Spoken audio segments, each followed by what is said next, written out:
kung ano yung mga ititibag nila. Regular glass lang yung kinabit. Sila yung nagko-comment sa vlog, o nakalipat na kayo! Sana mabigay kung ano yung dapat na binayaran na. Maganda yung orientation niya, di ba? Sa pinto. Actually, meron siyang aluminum nung una. Meron ng modular dito.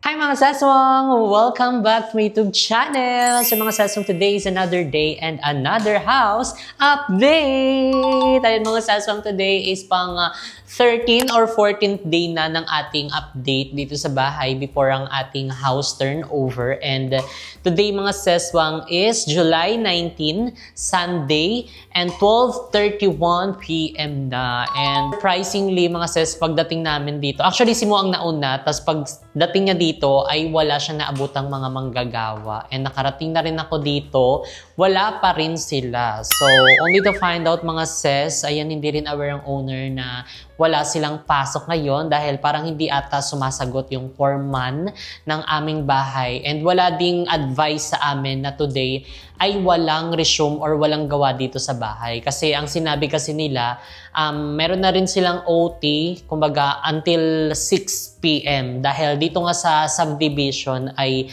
lahat ng mga construction dito until 5 p.m. lang. Pwede kang mag-OT ng 1 hour pero kailangan mo kumuha ng permit sa admin. So nakakuha na daw sila, tapos meron na din daw silang gawa ng Sunday, pero ang normal kasi na ano nila, wala silang gawa. Pero dahil nga malapit na matapos, sabi nila, is meron na rin daw silang pasok ng Sunday. So ngayon mga sis, surprise kami dahil wala kaming naabutan ditong gumagawa sa bahay. So talagang hindi talaga possible na mata-turn over ito ng July. Gawa nga ng, ayan o, di ba, walang gumagawa and anong petsa na, matatapos na ang July. So talagang suntok talaga sa buwan na hindi talaga siya matatapos ng July. Gusto mo yun? Well, anyway, tara na at mag-update dahil maaga rin kami umalis kahapon. So, siguro meron tayong mga ibang mga update na maibibigay sa inyo. And kahapon din, kung napanood nyo yung vlog natin na more on nasa ground floor lang tayong nag-update. So, ngayon naman, mag-update tayo dito sa second floor dahil hindi natin ito naakyat kahapon dahil medyo inipon natin yung ibang update. So, tara na at mag-umpisa. Dito sa isang room, ayan, meron na silang nakabit ditong glass. So, itong glass na to ay tempered. Ayan, dahil meron siyang tatak dyan. So, keri-keri siya mga sis. Kasi kapag doon sa labas, kita siya very light, pero hindi siya yung super na super. Kasi medyo yung maganda yung ano niya, pagkaka-brown niya. So, talagang medyo eleganza ang kanyang atake. So, dito din, yung mga framing nila, nalagyan na din ng mga glass. So, hindi nga lang to pa nalalagyan ng sealant. Ayun, sobrang kapal at saka laki ng awang, di ba mga sis? Talagang parang kasya dyan ang ano. Ang isang ano, ang tawag doon? Basta, malaki masyado. So, sabi nila, lalagyan pa naman daw yun nila ng sealant. Pero ngayon na nga ako nakakita ng ganyang kalaking uwang. Kasi doon sa ginagawang bahay, sa House of Blessing, hindi naman ganyang kalaki. Medyo may uwang siya, pero hindi na super ganyan na parang kasya na yung isang cellphone. Hi! May nanonood! Ayun sila, oh! Oo, sila yung nagko-comment sa vlog. O, nakalipat na kayo! Sana all, nakalipat na sila. Sana all, 'di ba? So soon tayo naman ang makakalipat dito kasi lagi sila nagko-comment na ano, tapat daw sila ng bahay, ganyan-ganyan. Tapos sila din ay stress na. And parang nakalipat na sila kasi lahat ng family ata niya ay nandiyan. So anyway, mag-resume na tayo ng update dito. Dito din mga seswang, yung glass ay nakabit na rin siya pero hindi kami sure kung tempered ba ito kasi wala din siyang nakalagay kung tempered ba or hindi. Diba kasi ang usually kapag meron kang salamin sa bahay, it's either meron siyang tatak ng tempered or kaya basta gano'n, meron siya. Pero ito kasi wala so baka hindi yan siya tempered. And dito din sa side na to, natapos na rin nilang installan ng mga glass. Ayan, meron na siyang glass. Kabog, pasabog talaga siya, di ba? And yung ibang glass na nandito, mga sis, ay mga tempered. Ayan, may mga AGT, nakalagay na tempered, pati itong brown. Bakit hindi na lang nila nilahat na ano, di ba, na tempered? So, isang ano din naman yan. Glass. Di ba? Pasabog. So, mag-proceed naman tayo dito sa isang CR sa second floor. Dito mga seswang ay marami din nagko-comment na bakit daw ganito ang position ng aming pintuan. So, kahit kami mga sesong naloka kasi parang hindi maganda yung orientation niya, 'di ba? Sa pinto. Tapos parang kapag inopen mo pa siya ng bonggam-bongga, nakapasok na yung pintuan dito sa framing ng CR. Ang idea na gagawin nila is maglalagay sila ng stopper dyan. Pero hindi na siya magaganon.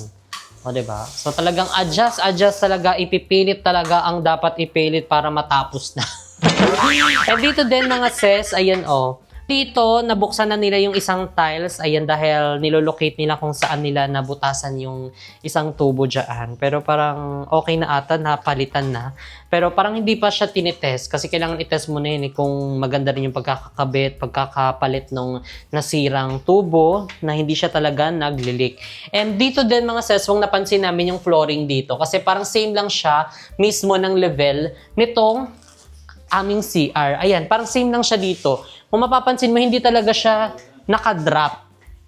So talagang kapag nalagyan to ng tubig or kaya nag-start na maligo-ligo, lalabas talaga ang tubig dyan or mag-iipon. So siguro, kailangan talaga siya i-drop pa dito para smooth ang pagkakababa ng tubig dito sa drainage. Diba? So, yun yung isa sa concern namin. Pero sabi nila, ano naman daw yan? Maganda daw yung pagkakakleve. Okay, let's see.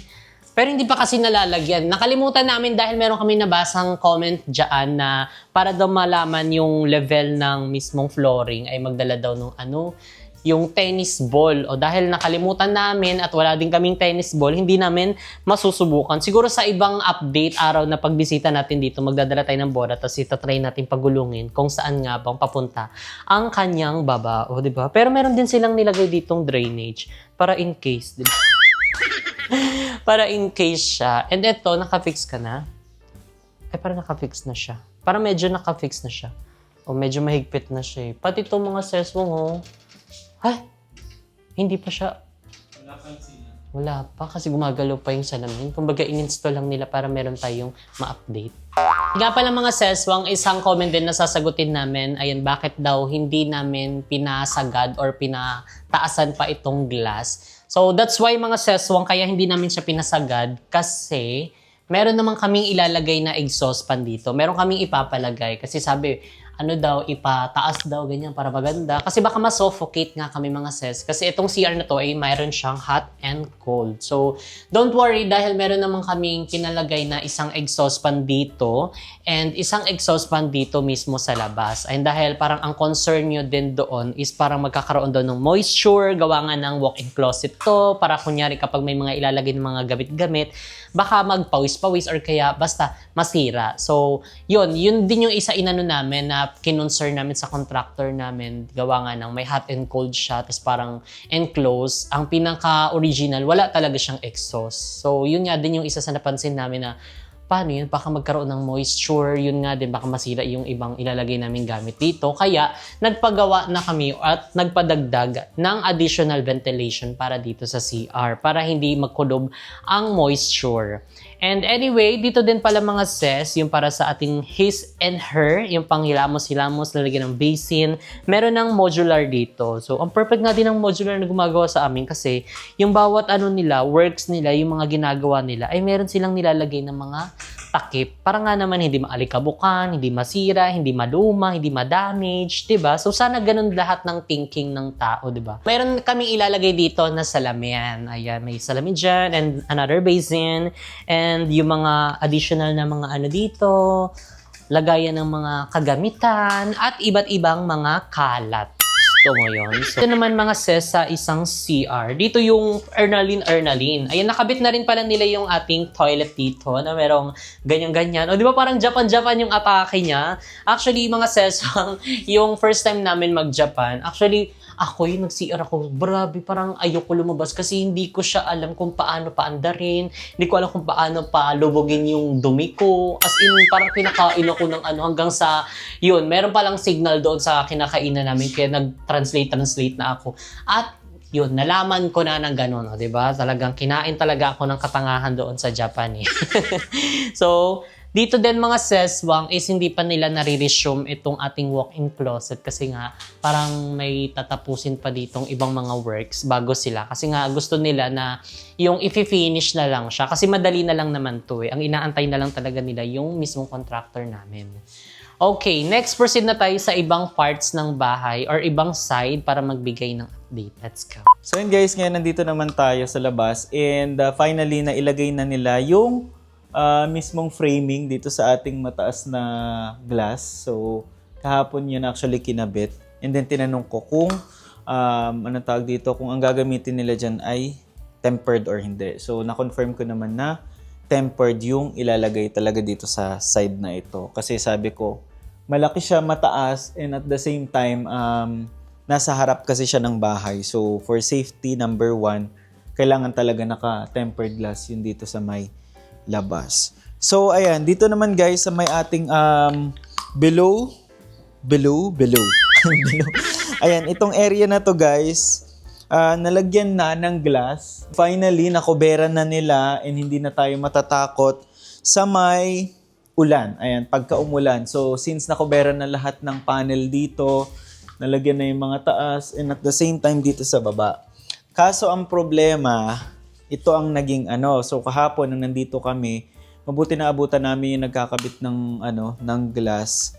Napatanong ako kung tempered glass ba yung inilagay nila dito. Kasi guys, ako, chinecheck ko kung may nakalagay na tempered. Kasi ang sabi nila, i-check nyo kung tempered or hindi yung kinakabit na glass. Kasi pag tempered, meron parang ganyan na icon or logo.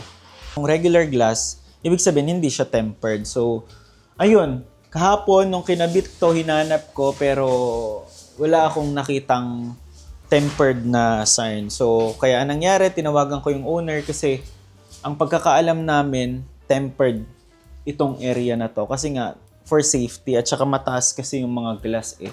Kasi nga actually dito, sa totoo lang, tawag dito, naiba na yung design dito.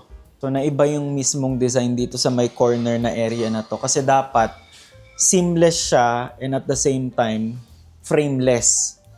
So, ito yung original design talaga niyan dapat. Pero ngayon, naging ganito. Kasi sabi nga, for safety purposes, ganyan-ganyan. So, sabi ko, sige, lagyan nyo ng frame pero kahit papaano dapat naka-tempered siya. So, ayun, nagulat kami kahapon bakit naging regular glass lang yung kinabit. So, nung tinawagan ko yung contractor namin, yun daw kasi yung instruct sa kanila ng gumagawa ng glass. Sabi ko, ay hindi. Kasi ang usapan namin dito is tempered glass. So, ayun, naayos naman kasi ang gagawin daw is papalitan ulit ito. So, kumbaga, another waiting game na naman. Diba ang pagluluto ng tempered glass, I think 2 weeks, no? 2 to 3 weeks. So, ayun. So, sabi ko, sige, hintayin namin. For the meantime, kabit nyo muna to para at least safe lang yung loob. Hindi lang siya mabasa or maanuhan ng ulan. Kasi nga, yung tawag doon, malakas yung angge dito sa may loob. So, after 2 weeks, papalitan nila tong part na to. Sayang ang effort na naman. Yun nga yung nagiging namin guys dito na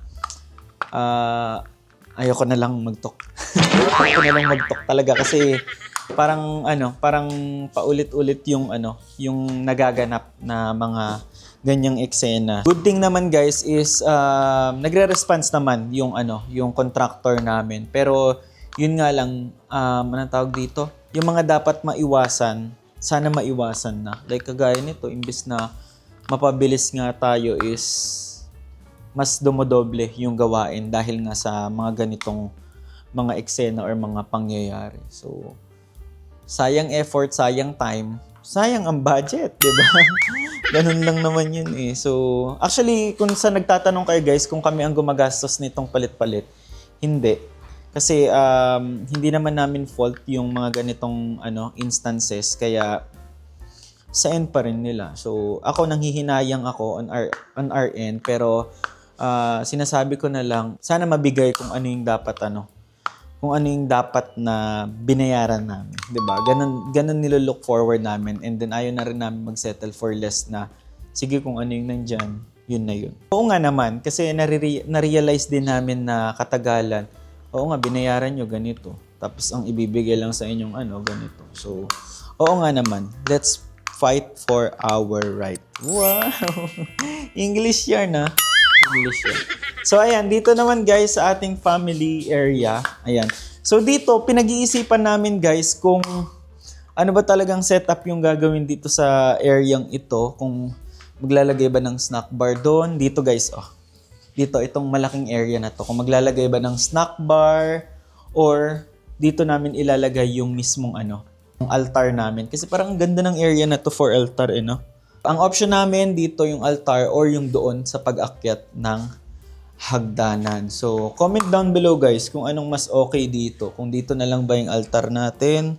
Pero kung altar lang talaga siya. Wala na siyang snack bar kasi syempre parang inappropriate naman yung yung pag nilagyan pa natin siya ng snack bar, 'di ba? So, ayan.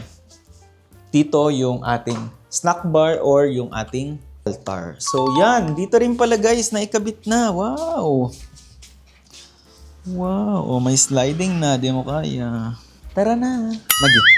So, meron na rin pala. Wow! Naikabit na. Pero bakit nila tinakpan? Nila tinakpan? Hindi pa. May chismis pa. Wow! O, diba? Ganda. Hindi siya tempered guys. So, ganun. Yun nga, may mga areas na na dapat i-tempered pero hindi nati-tempered. Tapos yung kung ano yung mataas na glass, hindi na tempered na dapat naka-tempered. So, ayun. Pero, we'll see. Tignan natin kasi nagre-response naman sa amin yung contractor na kung ano yung mas safe. Siyempre, hindi lang sa mas safe. Siyempre, yung quality din ng materials na ginagamit. Yun din yung kino-contest namin. So, ayan. Finally, naikabit na nila ito. Pero may butas kasi hindi nga lang pantay, no? So, ayan. Siguro lalagyan din namin to guys ng ng smart lock from Kanzen. So, naka-ready naman na yung mga yun, guys.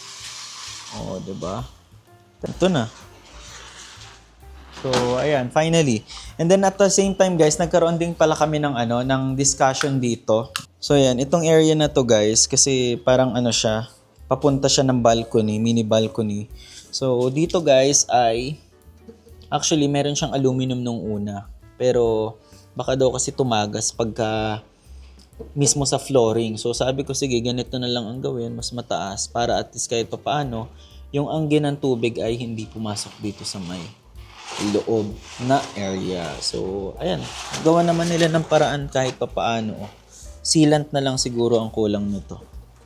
Tada! So yung mga saswang, yun lang ang ating mga latest update dito sa second floor. And excited na kami na matapos ito dahil syempre ipapa-interior pa naman namin ito. So excited na rin pumunta yung aming interior and magic. Kung mapapansin nyo na sobrang bare lang nitong aming bahay, ita-transform natin yan into basta, something like, comfy vibe, like that and everything. Charis.